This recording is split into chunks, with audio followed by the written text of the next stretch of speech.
وأن المساجد لله فلا تدعوا مع الله أحدا صدق الله العظيم.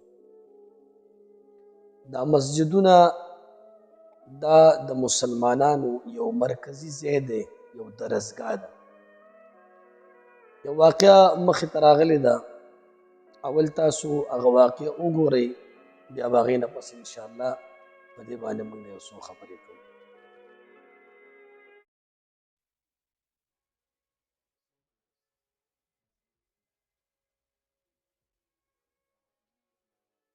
نو دا ویډیو تاسو وکتله، دا تقریبا پرون دا مسله راغلې ده، پرون نابله ورځ په دې در آدم خیل علاقه کې دا واقع شوې ده.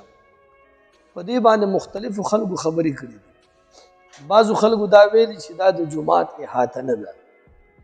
ګورې جي که دا ځای موږ او تاسو په غور سره وګورو، دا یو پوره یو ځای دی او په حجره کې دننه یو جومات هم دی او دا حجره هم د ټچ ورسره.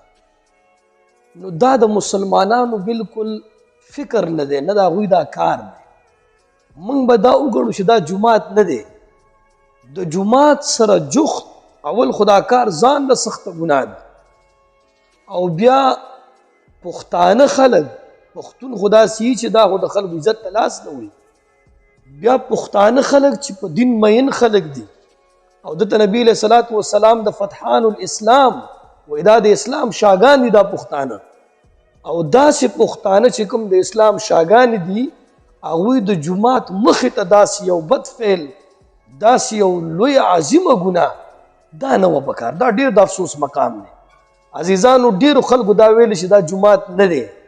جومات نه دی، جومات مخې ته داسې ډمامه کول او داسې پروګرامونه کول، نو دا کوم د جومات تقدس دی؟ نو دې دپاره د دې نه اجتناب وکړو او حکومت ته هم په دې کې درخواست ده چې په دوی باندې غټ ایکشن واخلی شي. ولې چې دا کار بیا دپاره دا خو زموږ هلکان دي، دوی خو په دې خبره نه پوهېږي. هر ځای کې به ځای ګوري هلته ډمامه شروع کړي.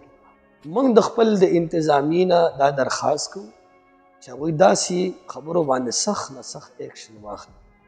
ولې یو خو دا زموږ هم دیني فریضه ده، بل د انتظامیې هم دا دیني فریضه جوړیږي چې انتظامیه دا شی بند کړي، په دوی باندې ایکشن واخلي چې بیا دپاره هلکان داسې ونه کړي.